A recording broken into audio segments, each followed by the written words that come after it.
make cabbage pizza.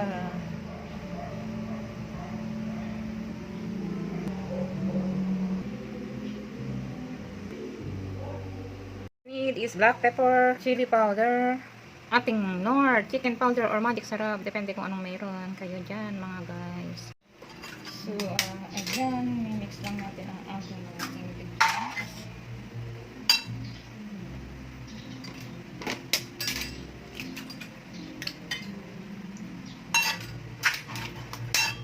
And hindi ko po dinidiretso yung aking itlog dahil minsan may mga sira. Yung ating chicken powder. May asin pa pala guys. Salt. Ang ating black pepper. Siyempre depende na yan kung gaano kadami ang gusto nyo. Lalo na kung may bata. At ang ating chili powder. Mahilig kayo sa chili. Siyempre, mamarinate ko na lang by hand para mas mabilis. Siyempre, kung may mga plastic gloves naman kayo dyan, pwede nyo gamitin. Pwede namang gamitin ng mga kutsara, tinidor, or sandok. Mas gusto ko kasi pagka minamano-mano kasi ay mamarinate ko maigi. Hindi papasipsip maigi yung kanyang lasa. Sinapin natin yung ating lumpia wrapper. Saka natin ilalagay yung ating gulay, mga lovers. Bahala na kayo kung gaano yung kadaming i-spread.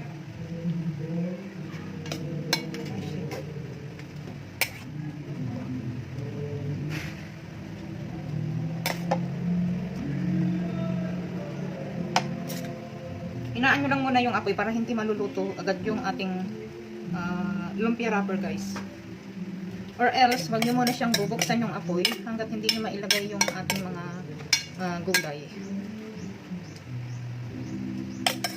Para hindi na siya, hindi mag-crispy agad.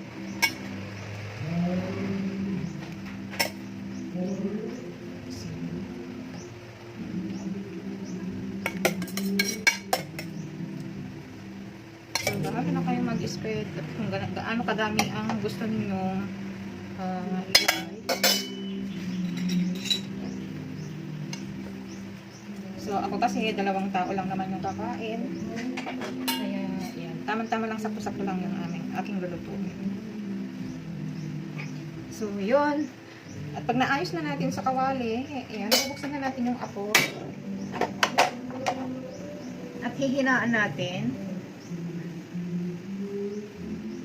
Yan. Hinaan natin yung kanyang apoy. Yun, pag atakpan na natin, guys. Then, lutuin natin siya ng mga 5 minutes, tingnan natin kung okay na siya. Guys, ganyan lang yung kanyang apoy. Guys, luto na siya na, ayun, lalagyan na natin ng mozzarella. Una naman kayo mozzarella, siyempre mahal ang mozzarella guys. Pwede namang quick melt cheese ang gamitin ninyo. Ay, sorry. Nakalimutan kong ilagay yung aking pang garnish. Nga pala.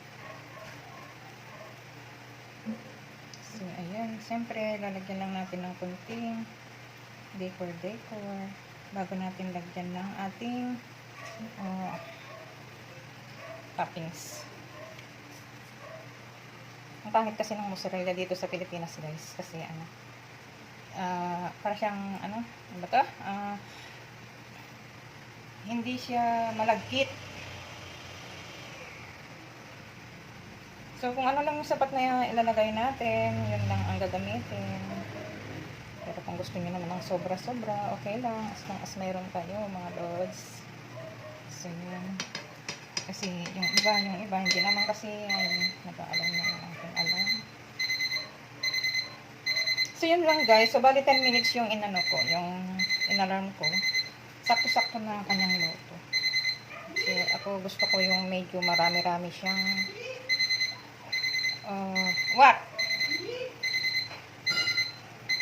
marami siyang mozzarella. Kasi yun naman ang nagpapasarap.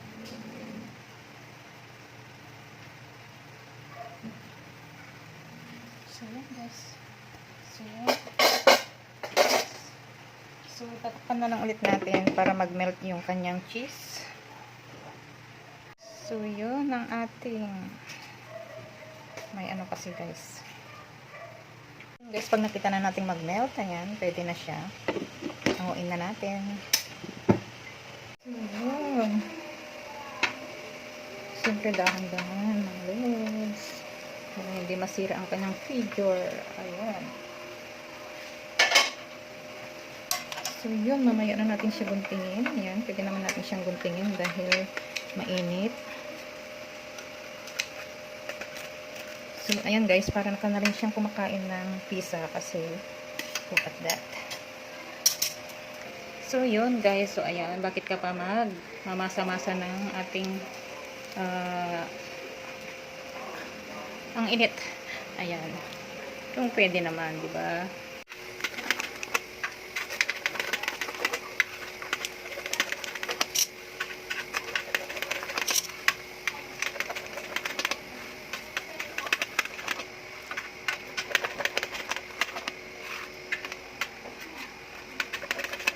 Naku, ayan, ang sarap. So, yun. Bakit ba parang kailangan mo pera, ha? Gusto ko mag-abroad eh. Gusto ko ngayon ba, kung kailang usong anthrax, tsaka meron ka hijacking, ano ka ba? Kung ano-ano na pinag-uusapan natin eh. Hindi natin pinag sa revolusyon.